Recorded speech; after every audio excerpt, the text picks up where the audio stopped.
morning to everyone here. It's been a fairly wet morning. For those of you who are there in Mumbai, it just speaks about the infrastructure which we are still grappling with. But good news, quite a few out here.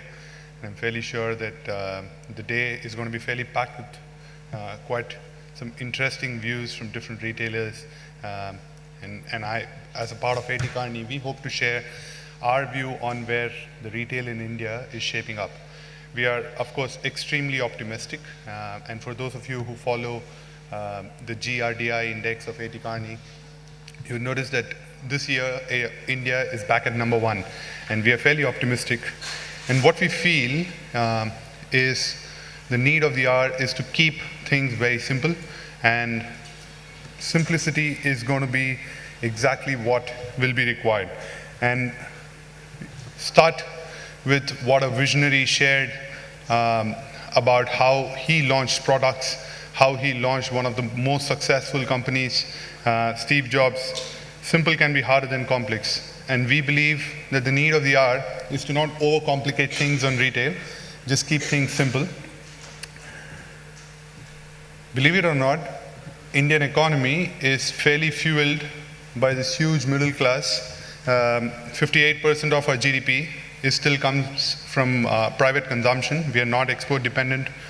In fact, exports have been on the lower side for the past few years, but still our economy has been growing at 7.7%, just an indication of how the middle class has been fueling the growth in the economy. And of course, the government is doing a lot to support this growth. We work with the government on a lot of fronts, be the FDI in retailing of food products which are manufactured in India, or FDI which has been permitted for B2B e-commerce. And of course, GST, I work personally with a lot of consumer good companies, and I can tell you that GST is going to change the way the value is going to get passed on to consumers. All FMCG companies were ridden with close to 35 to 40 warehouses, which were huge. Increases the cost of supply chain, lot of taxes which were not getting, the consumers were not getting benefited from all the taxes, because most of these taxes were almost sort of operating in two parallel lanes and you could never sort of offset the taxes. All of that value was not getting passed on to the consumer, and the consumer was paying much more.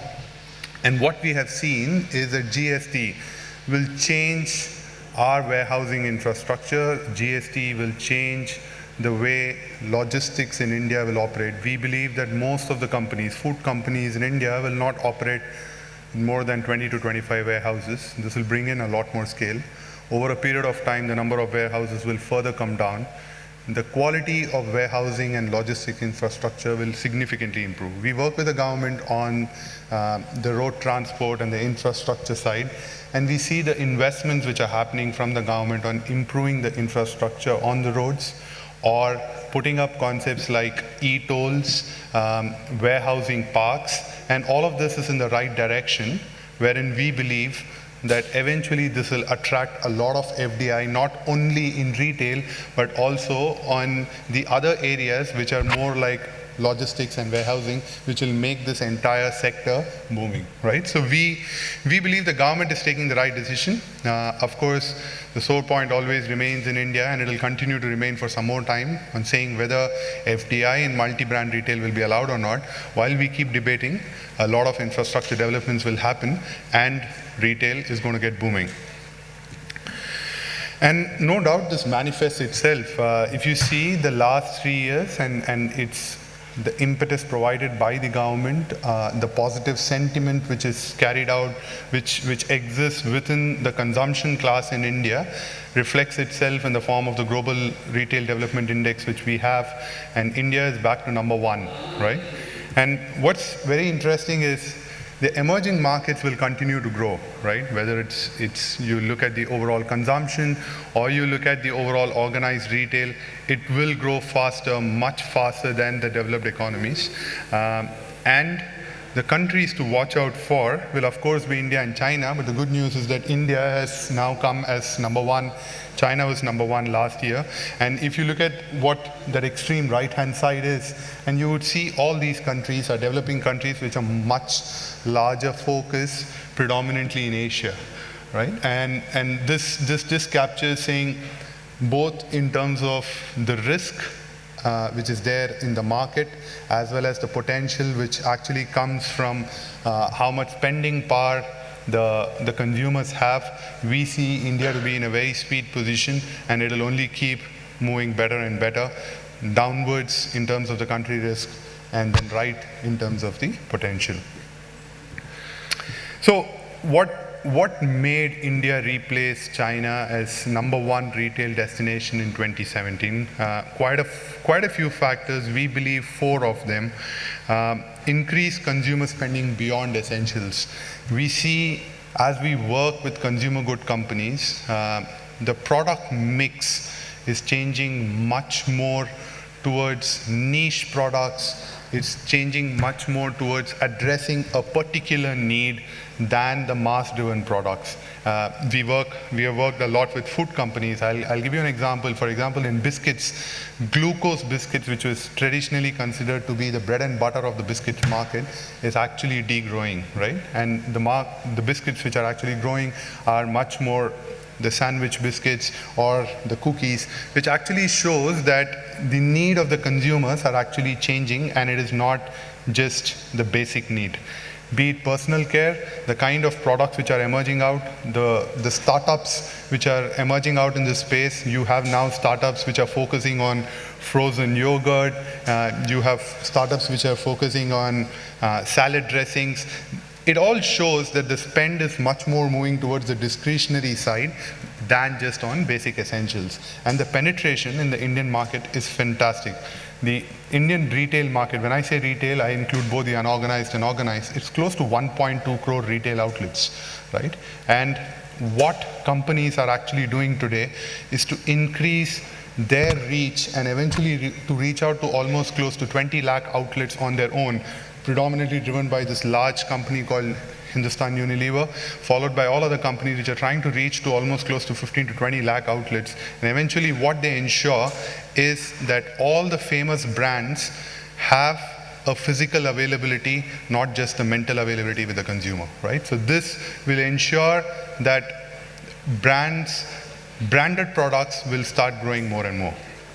Rising mobile and internet penetration. We speak of today internet penetrations north of 30%. We also see mobile penetration to be fairly large. If you actually see today what Flipkarts and Amazon speak, they speak of north of 40-50% of the sales coming from non-metro cities. It just goes to show that wherever the infrastructure is still not developed, there is an alternate form of retail which is actually emerging out, which will reach out to the end consumers. What is the good news of all of this? Be it whatever form of retail, eventually the brands will start benefiting. The consumers will start getting aware much more of what are the brands which exist in the market, right? There's a favorable foreign investment climate. There have been a lot of prominent brands which have entered India. Consider it the food side, which is in terms of the QSRs. Also consider some of the big apparel companies which have actually tied up with some of the companies here and entered the markets. There is a favorable foreign investment climate, and there are a lot of investments which are happening in the retail sector overall. Now, I was actually working with a lifestyle and accessories retailer last year, and the immediate impact of the demonetization was the exclusive branded outlets, which is what most of the companies call as the EBOs, actually grew almost double the growth of the company, right? At double the pace at which the company was growing. Why? Because the moment you actually move into a cashless economy, the consumers feel much more secure to actually go and transact in a retail outlet where they have many more choices. They are not just discount driven, and also they would want to use modes of transactions which are much more plastic than cash. So the EBOs have been fairly growing for most of the companies. We work with a jewelry retailer. The growth in Q1 has been like more than 40-50%. And this just goes to show that the exclusive branded outlets will start growing more and more with GST, with demonetization. These are drivers which will eventually push it in the right direction. So we are very, very optimistic that these 4 factors which sort of propelled India to number 1 last year would continue to push it in the right direction even in the next year, and this is the place to watch out for. This is a work which I've been doing for the last 20 years. We published this Global Retail Development Index across different markets, and what it shows are the 4 stages where it says it starts with an opening phase wherein the consumers are willing to just explore organized formats. This is what India started off, and then starts the peaking phase wherein the consumers start getting exposure to some of the global brands, followed by the maturing phase wherein the consumer spending has expanded. They think of spending on branded products as a way of life and not just which is one time, followed by the closing stage, which is actually the peak or the maturity phase, much beyond the maturity phase wherein the market has actually saturated a lot, the retail prices are rising. Today we find India to be entering the beginning of the maturing phase. There was a very interesting point which was made earlier saying, has the pace at which the Indian retail market grown, has it been the same as other countries? Probably not. If you look at some of the other countries like Poland, right, in 15 years they were immediately there in the closing phase. Or you look at Hungary, it's grown really fast. The Indian retail market has not grown at the same pace, but what's good is that it is moving in the right direction. And what we feel that this is the right stage for the retailers to actually be invested and pump in some more investments, because very, very soon, in not more than 8 to 10 years, we will start seeing India moving to the extreme right-hand side.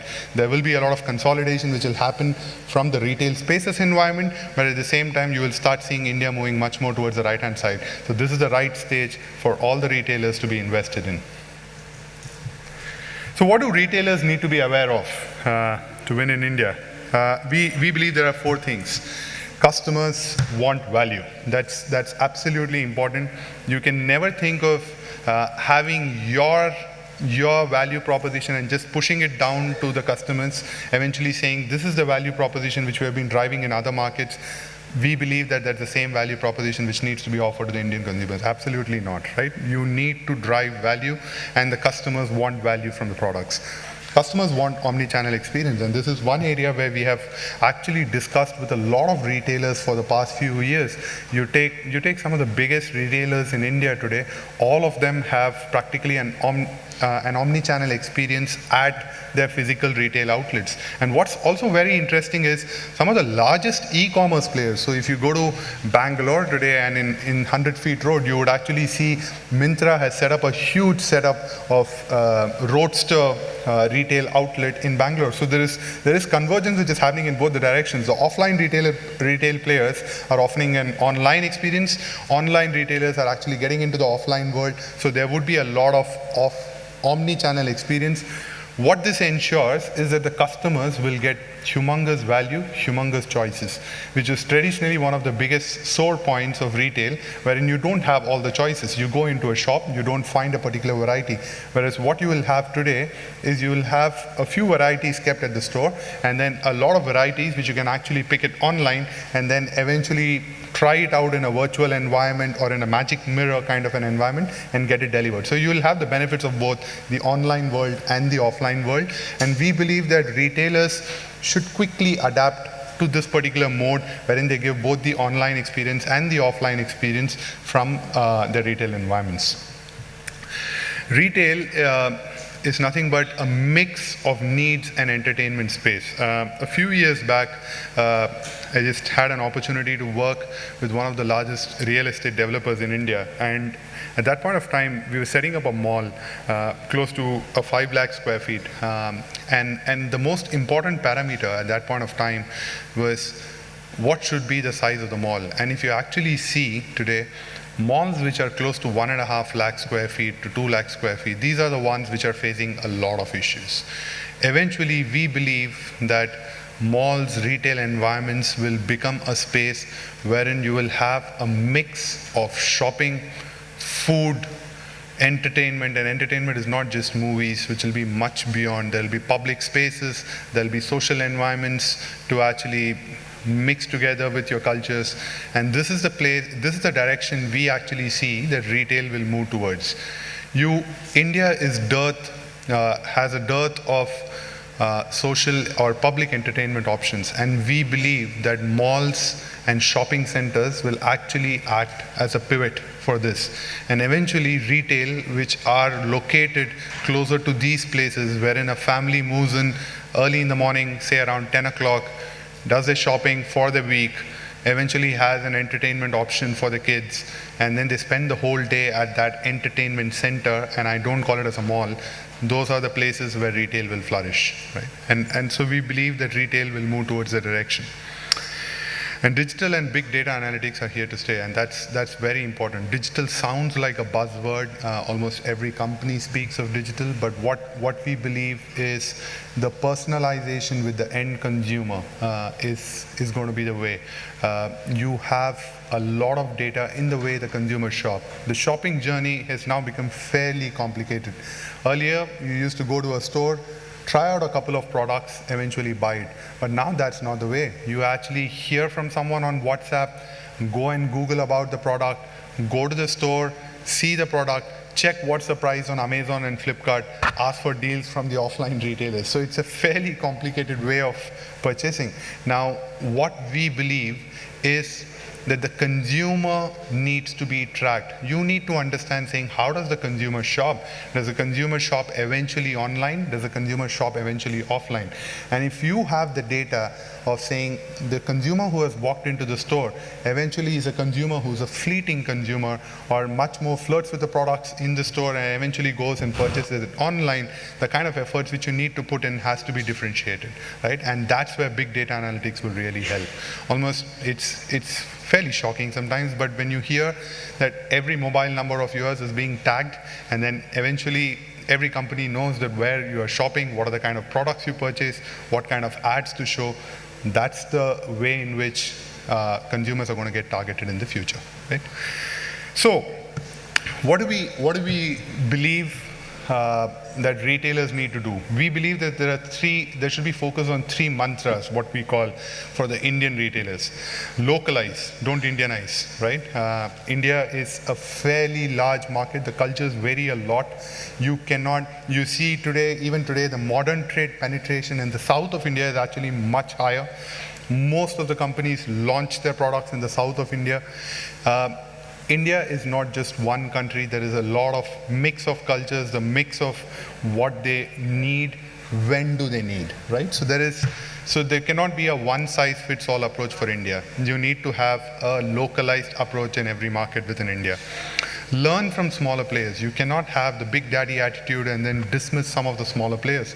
Smaller players, and it's a fairly concerning fact that some of the smaller players are slowly nibbling away the market shares of some of the largest companies. And what large companies need to do is not to dismiss them, but to learn what are some of the good things which these smaller players do. Their nimbleness, their agility to the market, the speed at which they launch the products in the market, test it out in one market, pull it out so quickly. That's what derails some of the largest companies, and this is what large companies need to learn from smaller companies. And win unit economics. Gone are the days when you will make these large P&Ls and business models speaking about different store formats, eventually expanding into 100 different retail spaces all across the country. That's not going to work. Idea is very simple. Start with unit economics. Start with a store. Start with a brand. If that works, test it out, scale it up, and then start expanding larger and larger.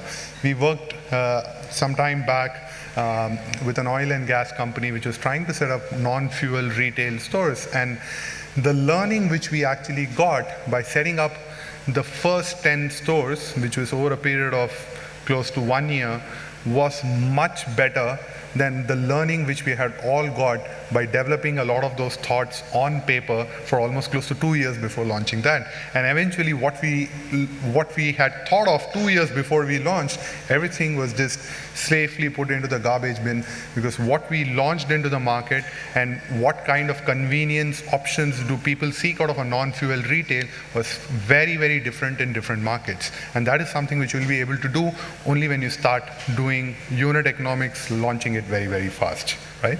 And just to explain this, I mean, it's fairly simple. We work with a very large commodity player in India, and when the company had decided that we just want to launch rice products, and for a lot of people, rice would just mean basmati rice, right? And however, the largest consumption of rice was much more towards the non-basmati rice, and then that's when the company realized that non-basmati rice is not just one rice. There are close to 6 different varieties which are actually used in different parts of India. So if as a retailer you will have to launch it, you will have to customize your products, you will have to customize your options to different markets, and that's the way you launch it in India, right? You learn from smaller players. You look at beauty and personal care, you look at the shares of how in both this beauty and personal care as well as the packaged foods is emerging out over the last 3 years. The top 20 players in the market and the rest of the players in the market. The rest of the players are slowly nibbling away the market shares of some of the largest companies. Why? That's because they developed products which are much more suitable to the local palate. They develop products which are far more agile. They launch the product, pull it out extremely fast, and there is a fairly huge amount of local entrepreneurship in terms of the relationships which they have with some of the local retailers. You look at products like potato wafers, savory snacks. You have some of the big companies in India, but look at what a company like Balaji Wafers did. The speed at which they launched it in the market and the speed at which they gained the market share was amazing.